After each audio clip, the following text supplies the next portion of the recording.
al-ilm, meninggalkan warrasul ilma, meninggalkan ilmu.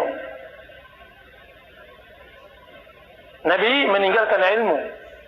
Ilmu fisika, ilmu matematika, ilmu apa? Tidak, ilmu din. Ilmu yang menyelamatkan kita untuk ke surga. Ilmu akhirat. Warrasul ilm. Makanya Rasulullah SAW mengatakan al-ulama'u warasatul anbiya. Ulama itu pewaris para rasul. Selagi suatu umat bersimpuh di hadapan ulamanya, bergelayutan di rindang pohon ilmu para ulama, maka berbahagialah. Sebaliknya, jika suatu umat, suatu generasi tidak lagi mempedulikan ulamanya, tidak lagi berkiblat kepada ucapannya, mereka mempelajari din cukup dengan membaca buku, membeli ke sebuah toko buku, kemudian dia tidur dengan istrinya, kemudian dia baca dan dia telaah, dia analisa, maka kecelakaan dan kesengsaraan bagi umat tersebut. Karena agama ini diambil bukan dari buku ke buku. Tidak ada suatu umat yang akan berjaya dengan buku. Tidak. Akan tapi jayanya suatu umat ketika mengambil agama ini dari mulut ke mulut. Dari ulama kepada ulama dan begitu seterusnya. Lihatlah kelompok-kelompok dan pergerakan di zaman sekarang ini. Kemana mereka sangkut pautkan agama mereka? Kemana mereka gantungkan din yang akan menyelamatkan dunia dan akhirat mereka? Kalau tidak diakal, sekurang-kurangnya buku yang mereka pelajari. Untuk menghadiri majelis ta'lim, jangan sebut. Jangan harap. Karena mereka menyangka bahwa ilmu cukup dengan di buku. Ada sebuah hadis yang menakjubkan saya. Makna dari hadis tersebut, Rasulullah SAW mengabarkan kehancuran umat-umat terdahulu. Apa dikatakan oleh sahabat Rasulullah SAW? Ya Rasulullah, bagaimana pula kami akan hancur? Bagaimana kami akan binasa? Padahal setiap hari kami mengajarkan anak-anak kami. Al-Quran masih bersama kami. Apa kata Rasulullah SAW kepada para sahabat tersebut? Celaka kalian. Tidakkah kalian melihat umat-umat terdahulu Yahudi dan Nasrani? Bukankah mereka ditinggalkan oleh Nabi mereka kitab-kitab? Akan tapi apa manfaat? Apa faedah adanya kitab pada diri mereka? Apa faedah adanya buku di diri mereka? Tidak ada. Kesesatan tetap kesesatan.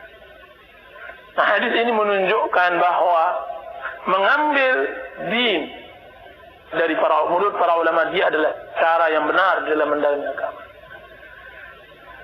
Akan tapi mengambil agama dengan buku, ini cara menyesatkan. Cara menyesatkan. Kita katakan bahwa buku adalah penunjang, akan tapi bukan segala-galanya. Berapa banyak seseorang yang membaca buku kemudian salah tafsir? Berapa banyak orang yang meneliti sebuah buku kemudian dia salah pemahaman? Akan tapi jika seandainya dia duduk, mempelajari, hadir, tentu dia akan bisa bertanya dan semacamnya. Di samping banyak faedah hilaqah ilmu yang lainnya. Di antaranya turunnya malaikat, diturunkannya rahmat, disebutkan oleh Allah Subhanahu wa taala kepada orang-orang dan makhluk-makhluk yang ada di sekitarnya dan semacamnya. Itu faedah hilaqul zikr. Anas bin Malik mempelajari kepada Zaid bin Sabit. Kemudian dia ucapkan, dan alangkah agungnya ucapan tersebut. Kalau seandainya semua guru bercerita tentang keadaannya, maka Zaid bin Sabit bercerita tentang keadaan mereka bersama Rasulullah SAW. Dan alangkah indahnya bercerita bersama Rasulullah SAW. Tasaharna ma'a Rasulillah sallallahu alaihi wasallam. Kami bersahur bersama Rasulullah sallallahu alaihi wasallam. Bersama Rasulullah. Seorang penuntut ilmu hadis mendengarkan kajian hadis, dia potong semua perjalanan yang jauh. Dia langsung mendengar tasahharna ma'a Rasulillah. Kami melakukan sahur bersama Rasulullah SAW. Seakan-akan bahwa Rasulullah SAW tuh bersama mereka. Kami bersama Rasulullah SAW sahur. Dekat bersama Rasulullah SAW. Lihat orang-orang yang berceramah tanpa ada hadis. Lihat orang-orang yang berbicara tidak menggunakan sabda Rasulullah SAW. Alangkah jauhnya mereka dari keberkahan. Alangkah jauhnya mereka dari faedah ilmu. Alangkah jauhnya mereka dari ilmu yang hakiki. Kan tapi coba lihat. Anas mengambil dari Zaid bin Sabit langsung ke sumbernya. Tasahhalna ma'a Rasulillah SAW. Kami bersahur bersama Rasulullah SAW. Summa qama ila salah. Kemudian kami bangkit untuk salat. Anas bin Malik ingin menguraikan. Hanya kata singkat, kami sahur bersama Rasulullah, kemudian kami salat. Akan tetapi bagi seorang penuntut ilmu, kata-kata singkat ini diuraikan. Aku berkata kepada Zaid, antara azan, berapa jarak antara azan dengan sahur? Berapa jarak antara azan? Maksudnya, engkau wahai Zaid yang sahur bersama Rasulullah SAW, kemudian tentu engkau mendengar azan, tentu engkau salat bersama Rasulullah SAW. Jaraknya. Apa kata Zaid bin Thabit, sahabat yang mulia? Zaid bin Thabit, sahabat yang mulia. Beliau terkenal dengan apanya? Zaid bin Thabit, tukang tulis Rasulullah, sekretaris Rasulullah. Zaid bin Thabit diperintahkan oleh Rasulullah SAW mempelajari bahasa Ibrani,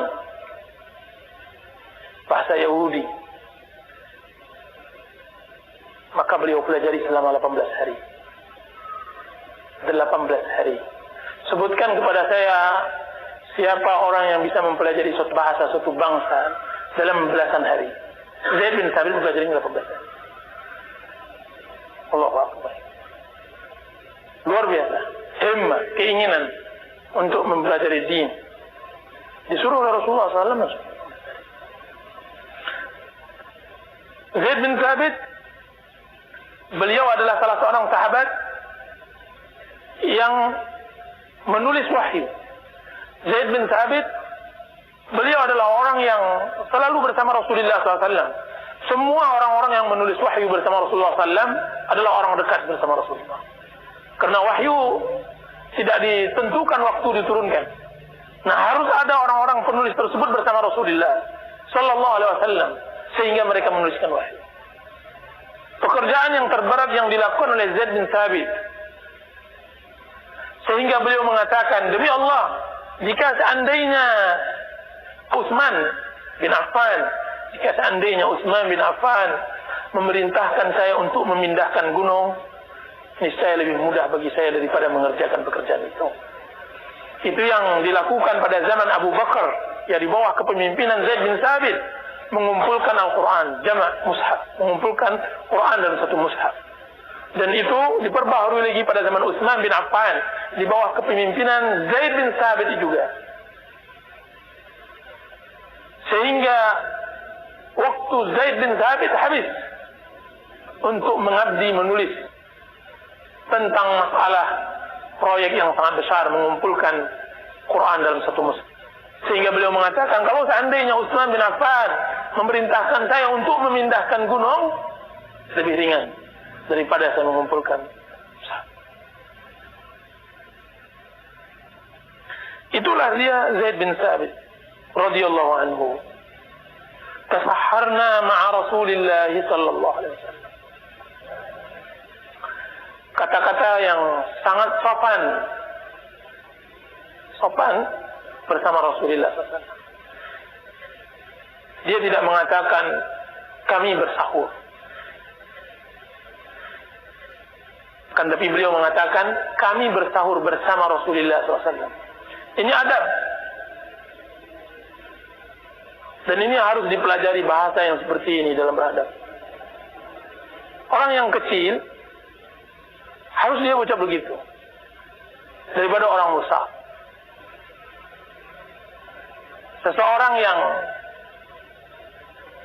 membawa pimpinan untuk makan, kemudian pimpinan yang membayar, dia tidak boleh mengatakan kami makan, maksudnya dia dengan pemimpin. Salah.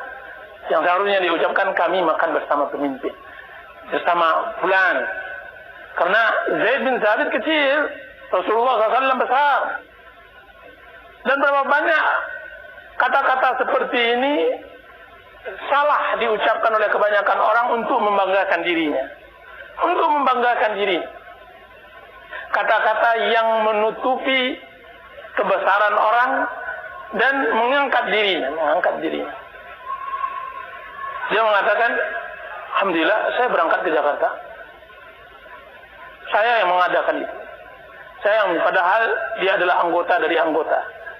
Jadi dia anggota dari anggota, dikatakan dia semua, saya. Subhanallah. Harus dikurangi kata-kata seperti itu. Kata-kata saya harus dikurangi. Dia bersamanya pimpinan, bersamanya kepala, pengawas. Dia adalah pembantu. Terus dia katakan, saya yang membuat acara ini. Subhanallah. Ini Rasulullah SAW dikatakan tasaharna ma'a Rasulullah SAW. Padahal bisa saja Zaid bin Thabit mengatakan kami sahur. Dalam artian kami sahur di dalamnya adalah Rasulullah SAW. Maka Nabi bilang kami sahur bersama Rasulullah SAW. Summa qama ila shalah, kemudian dia bangkit salat. Dan faedah di sini menunjukkan bahwa disyariatkannya kita bersahur berjamaah. Dianjurkan untuk sahur berjamaah bersama keluarga, bersama jamaah dan yang lainnya, dan itu diperbolehkan. Kemudian pertanyaan Anas kepada Zaid bin Thabit adalah pertanyaan tentang masalah sahurnya Rasulullah SAW kapan. Maka dijawab oleh Zaid bin Thabit bahwa mulainya sahur Rasulullah SAW yaitu 50 bacaan ayat. 50 bacaan ayat. Karena waktu itu tidak ada jam, sehingga dikatakan setengah jam sebelum azan. Nah, orang Arab dahulunya menyebutkan waktu tertentu itu dengan perbuatan. Seperti misalnya dia sholat sepembelanjaan, maksudnya dia mulai pergi keluar dari pasar, kemudian pulang. Ada lagi si fulan bekerja, jangka waktunya yaitu sama dengan ketika memerah susu onta. Jadi mereka menisbatkan waktu dengan pekerjaan. Dan ini diikat oleh Zaid bin Thabit yang biasanya Arab mengerjakan pekerjaan duniawi. Zaid bin Thabit mengarahkannya kepada pekerjaan apa? Ibadah. Dia mengatakan bahwa kadarnya yaitu 50 bacaan Quran. 50 bacaan ayat Al-Quranul Karim. Dia tidak mengatakan bahwa kadarnya ya kira-kira orang meras susu onta. Atau dia tidak menisbatkan kepada pekerjaan yang lainnya, kira-kira antum ke pasar dah. Atau kira-kira antum mandi. Tidak. Karena itu pekerjaan dunia yang tidak mendatangkan pahala. Kan tapi ketika dia katakan kira-kira seperti bacaan ayat Al-Quran 50 ayat. Dan alangkah indahnya jika seandainya ini ditalkinkan kepada guru kepada muridnya untuk mendatangkan semangat untuk membaca Al-Quran.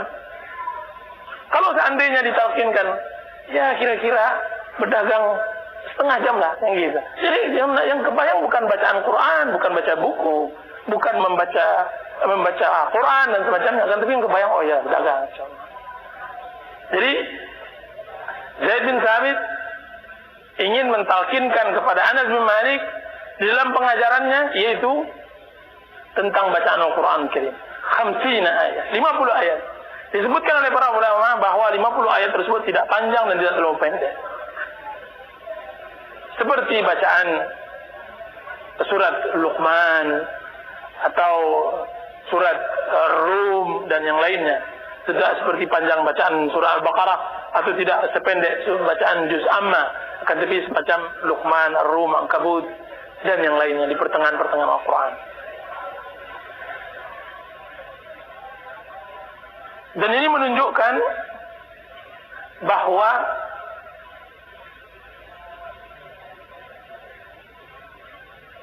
bersahur itu dianjurkan waktunya diakhirkan. Sebagaimana berbuka dianjurkan waktunya didahulukan. Rasulullah SAW mengatakan akan selalu umat ini dalam kebaikan ma'ajjalul fitrah wa akhara sahur.